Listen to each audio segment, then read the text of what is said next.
اب بڑے پیر دستگیر کی طرف سبحان اللہ. غوث پاک، اور یہ بات اعلیٰ حضرت نے غوث پاک کی لکھی ہے. اعلیٰ حضرت فرماتے ہیں کہ غوث پاک فرماتے ہیں تمہارے سامنے جب کوئی نئی بات پیش ہو، جب بھی کوئی بات پیش ہو یا کوئی بات آئے تو غوث پاک کا قول ہے، اعلیٰ حضرت نے لکھا ہے، فرماتے ہیں اس کو قرآن و حدیث کے سامنے رکھو، قرآن و حدیث کے مقابلے میں پیش کرو. غوث پاک فرماتے ہیں اگر وہ بات، وہ چیز قرآن و حدیث کے مقابلے میں پیش کی گئی اور ان کے قرآن و حدیث کے سامنے برابر کھری اتر رہی ہے تو اس کو قبول کرو، اور اگر وہ بات قرآن و حدیث کے خلاف ہے تو اسے ہٹا، اس سے دور ہو جاؤ. یہ بڑے پیر دستگیر کا قول ہے. قادریوں، میں تو عام طور پہ آپ لوگوں سے، سب سے، میرے مرید ہو یا محب ہو، قادری ہیں ہم، ہمارے لیے تو بڑے پیر دستگیر کافی ہے. غوث پاک قادریوں کے لیے کافی ہے، اور ہم نے ایسے پیر کے ہاتھ میں ہاتھ دیا ہے کہ جس پیر کے ہاتھ کا عالم یہ ہے، فرماتے ہیں میرا ہاتھ میرے مریدوں پر ایسا ہے جیسے زمین کے اوپر آسمان. ہم نے ایسے پیر کے ہاتھ میں ہاتھ دیا تو میرے محبین کو اور میرے مریدین کو، کیونکہ ہم غوث پاک کے چاہنے والے ہیں، غوث پاک کے غلام ہیں، کہیں اور جانے کی ضرورت نہیں، کہیں اور. بڑے پیر دستگیر ہر حال میں ہمارے لیے کافی ہے. وہ بارگاہ سے ہم منسلک ہیں جو جس بارگاہ سے سب پلتے ہیں، سب جس کا صدقہ کھاتے ہیں، اس بڑے پیر دستگیر کی براہ راست بارگاہ سے ہم جڑے ہوئے ہیں. سمجھے؟ تو ہمارے لیے بس اتنا کافی ہے کہ مرکز اہل سنت بریلی شریف سے جڑے رہیں اور مسلک اعلیٰ حضرت پر قائم رہیں. باقی غوث پاک رضی اللہ تبارک و تعالیٰ عنہ کا فیضان ہر وقت ہم پر، ہر وقت. ہمیں نہ کسی کے پاس جانے کی ضرورت ہے، نہ کسی کے سامنے دامن پسارنے کی ضرورت ہے. غوث پاک کا معاملہ تو یہ ہے، اتنے غیرت والے ہیں، فرماتے ہیں کہ میرے غیرت کو گوارا نہیں اگر کوئی میرا مرید پریشان ہو اور وہ اس کے پاس کچھ نہ ہو تو وہ صرف پانی پر میری فاتحہ گنا دے. فرماتے ہیں وہ مجھے پانی پر یاد کرے گا، نہ صرف ایک گلاس پانی پر. میری غیرت کو گوارا نہیں ہے کہ میں اس کی مراد کو پورا نہ کروں. اس بڑے پیر دستگیر کے ہاتھ میں ہاتھ دیا. اس لیے سنیوں بڑے پیر دستگیر کے سچے غلام بنو، مسلک اعلیٰ حضرت بریلی شریف کے سچے وفادار بنو. سمجھے؟ ابھی مفتی صاحب نے وضاحت کر دی کہ چونکہ آج کل ایک نیا دور نکلا ہے، لوگ کہتے ہیں نا بریلی شریف سے فلاں حضرت آ رہے ہیں، فلاں حضرت آ رہے ہیں، فلاں حضرت آ رہے ہیں. سمجھے؟ ایک تاج الشریعہ کیا ہو گیا ہے، تو پھر کوئی سب کو تاج بننے کا شوق چڑھ گیا ہے. ایک تاج الشریعہ کیا بن گیا، مگر وہ ہوتے ہیں سلیکٹڈ جس کو غوث پاک بناتا ہے.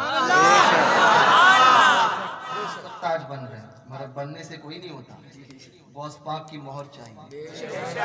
حضور تاج الشریعہ پر غوث پاک کی مہر تھی، اس لیے وہ سکہ رائج الوقت بن گیا. تو لوگ آ رہے ہیں، مگر یاد رکھے مرکز اہل سنت کے ذمہ دار، بریلی شریف کے ذمہ دار اس وقت اگر کوئی ہے تو قائد ملت ہے. ٹھیک ہے؟ تو ہم لوگوں کے لیے، سنیوں کے لیے یہ کافی ہے کہ اپنے مرکز سے جڑے رہیں، مسلک اعلیٰ حضرت پر قائم رہیں، سختی سے، اور مرکز کا اور مسلک کا سچا وفادار بن کر رہیں. غوث پاک رضی اللہ تبارک و تعالیٰ عنہ سے بے انتہا محبت ٹوٹ کر کرو، ٹوٹ کر. بڑے پیر دستگیر کا جو سچا غلام ہوتا ہے وہ دنیا میں بھی کامیاب ہوتا ہے، آخرت میں بھی. برہان پور یہاں سے بہت قریب ہے آپ کے ادھر سے، تو برہان پور کا ایک پرانا واقعہ ہے. بڑے پیر دستگیر کی محبت کیا کرتی ہے دیکھیے. ایک بڑے پیر کا عاشق تھا، برہان پور کا رہنے والا. مگر تھا وہ غیر مسلم، مگر حضور غوث پاک سے اس کو برہمن تھا، غوث پاک سے اس کو محبت ہو گئی، عشق ہوا بڑے پیر دستگیر سے، ایسا عشق ہوا کہ اٹھتے بیٹھتے غوث پاک غوث پاک غوث پاک غوث پاک، اور پھر حضور بڑے پیر دستگیر رضی اللہ تبارک و تعالی عنہ سے یہ لگاؤ کہ 11ویں شریف کی نیاز کرتا تھا، تقسیم کرتا تھا،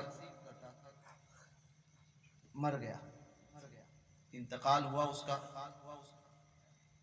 چونکہ حکم ظاہر پر ہے تو اس نے بیمار پڑا، مر گیا، کوئی ایسا ظاہری طور پر کلمہ وغیرہ تو ظاہری طور پر لوگوں کے سامنے نہیں پڑا، تو ان کے مذہب کے اعتبار سے جب اس کے ارتھی کو لے کر جلایا گیا تو لاکھ کوشش کی گئی، اس کا جسم جلنے کو تیار نہیں، پوری کوشش کی گئی، ساری چیزیں ڈال کر جب تھک گئے، جسم جل ہی نہیں رہا ہے، تو پھر تاپتی کے کنارے، تاپتی ندی میں جو ہے اس کو چھوڑ دیا گیا، لاش کو،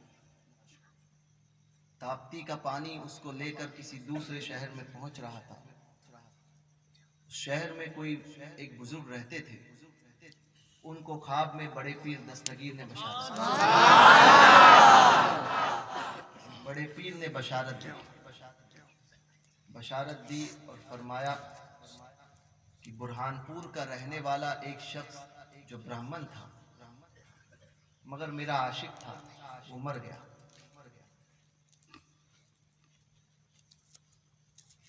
اس کو جلایا گیا، جلا نہیں، اس کا سبب یہ ہوا کہ مرنے سے پہلے میری محبت میں اس نے دین اسلام کو قبول کر لیا، مگر اس بات کا پتہ لوگوں میں نہیں تھا، بڑے پیر فرما رہے ہیں وہ بزرگ سے، اب اس کو تاپتی دریا میں ڈال دیا گیا ہے، فلاں علاقے کی طرف سے دریا بہتا ہوا آ رہا ہے، اس میں اس کی لاش آ رہی ہے، اس کی لاش کو نکالو، اس کو غسل دو، کفن دو، جنازہ پڑھو اور اس کی تکفین کرو۔ ایک بڑے پیر دستگیر ایک غیر مسلم بڑے پیر سے محبت کرے تو دنیا کی آگ سے جلنے سے بچ جائے، ایمان کی دولت مل جائے اور پھر ایمان کے ساتھ اس دنیا سے جائے۔ ایک مسلمان، ہم تو پشتینی غلام ہیں نا غوث پاک، اگر ہم بڑے پیر سے عقیدت رکھیں تو پھر ہماری آخرت کا عالم کیا ہوگا؟ غوث پاک سے سچے دل سے محبت کرو، سنی ہو سنی بن کر رہو اور سنی بن کر اس دنیا سے جاؤ۔ اللہ تبارک و تعالیٰ کہنے سننے سے زیادہ ہمیں عمل کی توفیق عطا فرمائے۔ دوران گفتگو اگر کوئی غیر شرعی کلمات میری زبان سے نکلے ہیں تو میں ان تمام غیر شرعی باتوں سے توبہ کرتا ہوں، اور میری کسی غیر شرعی بات پر آپ نے حامی بھری ہو تو آپ بھی توبہ و رجوع کریں، پڑھیں استغفراللہ ربی من کلی ذنب واتوب الیہ، لا الہ الا اللہ محمد رسول اللہ صلی اللہ علیہ وسلم۔ السلام علیکم ورحمۃ اللہ۔